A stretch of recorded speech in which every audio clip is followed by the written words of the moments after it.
let's take a moment from our lives, from the routine of daily life, from our thoughts, from our responsibilities, from what is going to happen next and what has just happened, and see if we can find the present moment. Or perhaps let the present moment find us.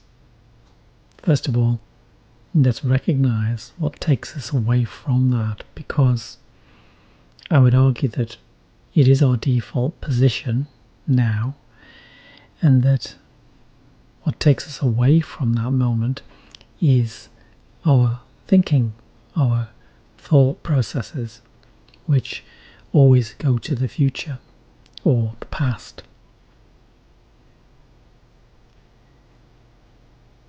Even feelings are simply perceptions that we then label with a thought, and that thought then becomes important, and this is how I feel, and this is what I want to feel, and so we're moving again away from this, and this is it, and this is not it.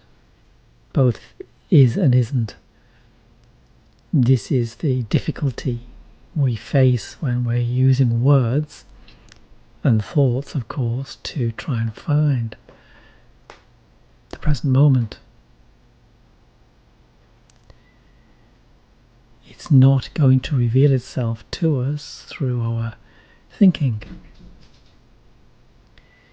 It's not going to allow us into its presence by entering it from an individual perspective, from a separate perspective from me or I.